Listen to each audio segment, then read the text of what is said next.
पिता की इकलौती संतान थी। वो इतनी सुंदर थी कि उसकी सुंदरता के चर्चे अन्य राज्यों में भी थे। उसमें सौंदर्य के साथ साथ सदाचार, प्रतिभा आदि और भी सद्गुण थे, परंतु सब सद्गुणों तथा पिता के स्नेह ने उसे अभिमानी बना दिया। उसका अहंकार इतना बढ़ गया था कि वो किसी दूसरे को अपने सामने कुछ समझती ही नहीं थी। अनेक राजकुमारों ने उससे विवाह करना चाहा, किंतु किसी को वह अपने योग्य माने तब तो। राजकुमारी की अवस्था दिनों दिन बढ़ती जा रही थी। महाराज को लोक निंदा का भय था। लोग कानाफूसी करने भी लगे थे, किंतु राजकुमारी अपने अहंकार में चूर थी। वह किसी भी राजकुमार को देखने तक को भी प्रस्तुत नहीं होती थी। अंत में महाराज ने पड़ोस के युवक राजा रंगमोहन के साथ एक योजना बनाई और घोषणा कर दी कि राजकुमारी के आगामी जन्मदिन पर प्रातः काल जो पुरुष नगर द्वार में पहले प्रवेश करेगा, उसके साथ राजकुमारी का विवाह कर दिया जाएगा, फिर वह कोई भी हो। राजकुमारी का जन्मदिन का दिन आ गया। प्रातः काल नगर द्वार में सबसे पहले आने वाले पुरुष को राजसेवक पकड़ लाए। वह था फटे चिथड़े लपेटे एक भिक्षुक, परंतु वह जवान था, सुंदर था और पूरा अलमस्त था। उसके मुख पर एक अलग ही तेज नजर आ रहा था। महाराज ने राजपुरोहित को बुलवाया और बिना किसी धूमधाम के भिक्षुक के साथ राजकन्या का विवाह कर दिया। राजकुमारी चिल्लाई और रोते रोते उसने अपने सुंदर नेत्र लाल बना लिए, किंतु आज उसके पिता निष्ठुर बन गए थे। उन्होंने पुत्री के रोने चिल्लाने पर ध्यान ही नहीं दिया। भिक्षुक को केवल 5 स्वर्ण मुद्रा देकर उन्होंने कहा, तू अपनी पत्नी को लेकर मेरे राज्य से शीघ्र निकल जा, और याद रखना, यदि फिर तू या तेरी पत्नी मेरे राज्य में आए तो प्राण दंड दिया जाएगा। चलो मंदाकिनी। भिक्षुक ने राजकन्या को पकड़ा और चल पड़ा। रोती बिलखती राजकुमारी उसके साथ जाने को विवश थी, परंतु भिखारी ज्यों का त्यों प्रसन्न था। वह पत्नी के रोने पर ध्यान दिए बिना गीत गाता चल रहा था। राजकन्या को पैदल ही पिता के राज्य से बाहर जाना पड़ा। भिखारी उससे मधुर भाषा में बोलता, उसे प्रसन्न करने का प्रयत्न करता। पर्याप्त दूर जाने पर जंगल में नदी किनारे एक फूस की झोपड़ी में दोनों पहुंचे।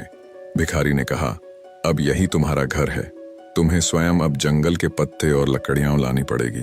कंदमूल जो कुछ मिलेगा उसे उबाल कर खाना पड़ेगा। पास के गांव में लकड़ियां बेचने जाना होगा। मैं भी जितना बन सकेगा तुम्हारी सहायता करूंगा।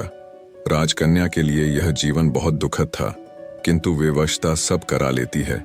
उसे एक ही सुख था कि भिखारी उसके साथ बहुत प्रेमपूर्ण व्यवहार करता था। कुछ दिन ऐसे ही बीत गए। फिर एक दिन भिखारी ने झोंपड़ी छोड़ दी और मंदाकिनी को लेकर वह एक गांव में आया। वहां वे दोनों एक खंडहर जैसे घर में रहने लगे।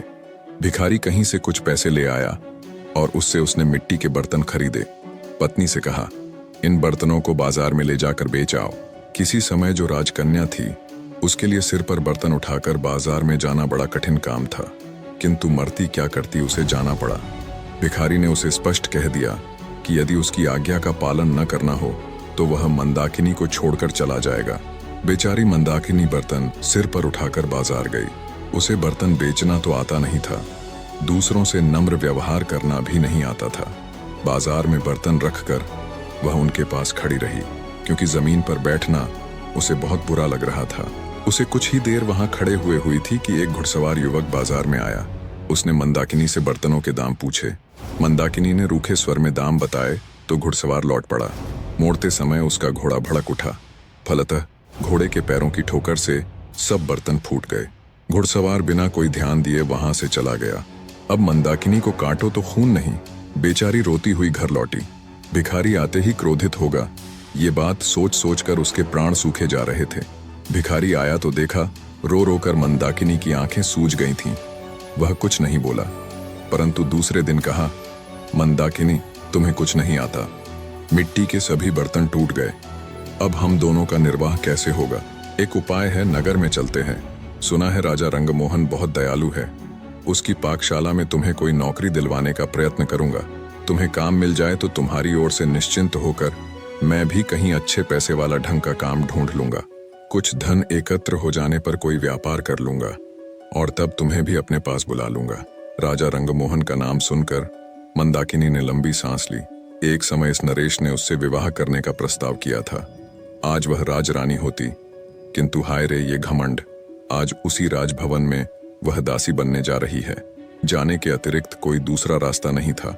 मंदाकिनी नगर में गई और राजा की पाकशाला में उसे नौकरी मिल गई। भिखारी उससे विदा होकर कहीं चला गया।